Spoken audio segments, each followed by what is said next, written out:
Hey Amanda, congratulations on your Northeast Conference Hall of Fame induction. Well-deserved honor. I just want to talk about what a thrill it was to coach you those 4 years. I think you taught me a lot more about basketball than I taught you. Your competitiveness, your fire, your energy level, your never say die attitude really elevated Sacred Heart University women's basketball. Your effort, your energy, your ability to be a terrific teammate really propelled Sacred Heart University women's basketball to where it is today. I am thrilled for you for this honor. I am thrilled that Sacred Heart University is honoring you today. I'm thrilled that you are sharing this day with Coach Bike, because I believe that you two are the two biggest pioneers in Sacred Heart University history, and I think you're the best player ever to know in a Sacred Heart University women's basketball uniform. I'm still looking for a player like you. You're a once-in-a-lifetime player, and I'm extremely excited for you and your family. The 2006 year was a special one. In fact, it was one among a number of championships we were involved with that year that we were very successful with.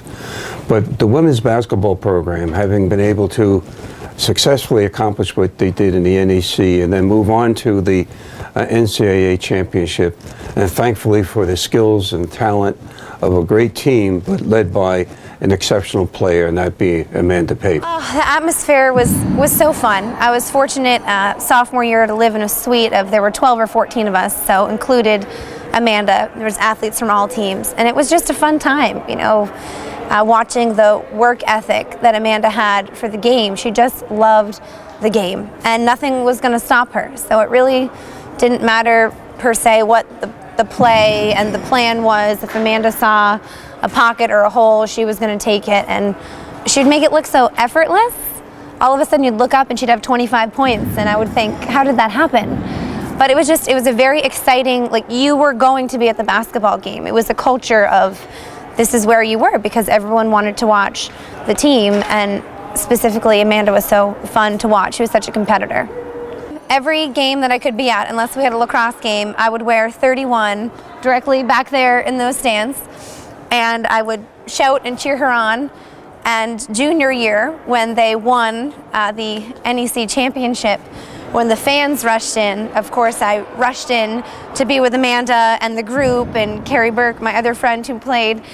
And as we're jumping in, my friend Maureen, who wore Carrie's jersey, we made the front page of the paper with them, wearing their jerseys. So it was the team and us, and it was a nice moment for us super fans, we called ourselves. But yeah, it was nice. It became a nice memory.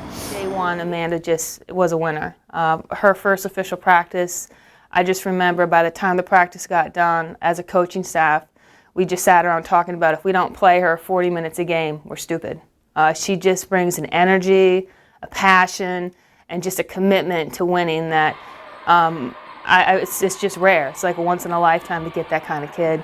Another story that I like sharing about Amanda is we were playing, I believe it was Monmouth at home, and that was one of our big rivals back then.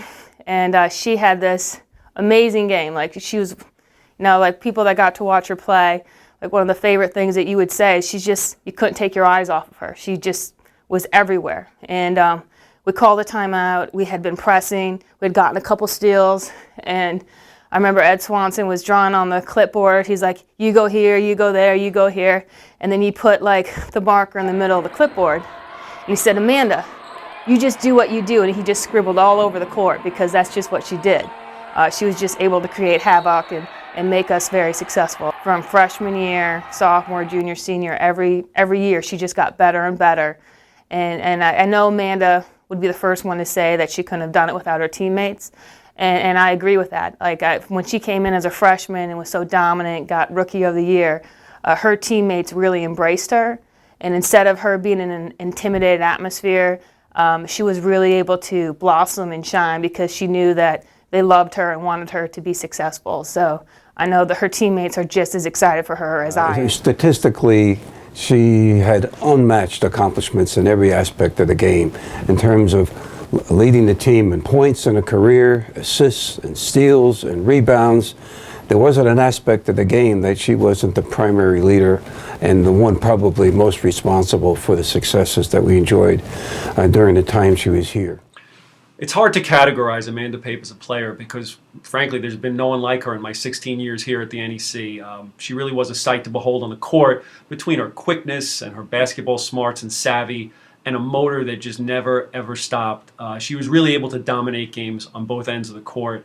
I remember saying back when she was playing that watching Amanda Pape play is like watching a track meet with some really, really, really fast times. I was thrilled when she was inducted into our Hall of Fame, and the fact that she's our youngest Hall of Famer in the NEC is a testament to both her brilliance in the court and her value to Sacred Heart, whom she helped propel to new heights as a program. So, Amanda, I want to wish you congratulations on this well-deserved honor. She had, I think, 25 points, 14 rebounds, 10 offensive rebounds, 5 assists, like 4 steals, played all 40 minutes, probably didn't have a turnover.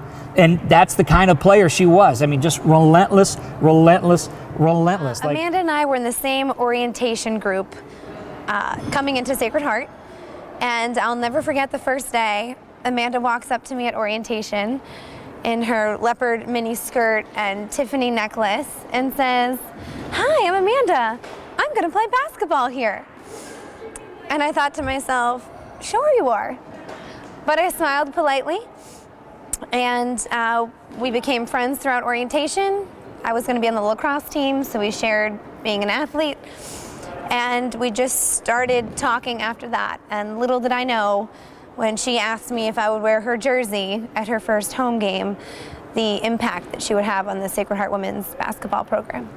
But I think from my perspective as an athletic director, and I'm looking at this maybe from a little different place because I'm behind the scores table, I'm not in front of it as the coach is, I see a very special human being also competing and accomplishing all that she did. She's got a great sense of core values. She's a very close family person. She's very well liked both on the court and off the court as a human being. And from my perspective, I think that dimension means as much to be worthy of a Hall of Fame credit as anything else that she could have possibly have done in her career. Oh, Amanda Pape outside of the building. I don't know where to start. I'm sure this should be appropriate. So, no, she's just a fun, loving person. She's a great friend. She would be there if you need her. The life of the party, I guess that'd be the appropriate way to say it. And just has a passion for life and being fun and working out. She's still athletic, competitive, does CrossFit. She's getting ready for the X-Fit games right now. So she never had that never died, that desire to do well in athletics. But just fun and funny. She has me laugh a lot.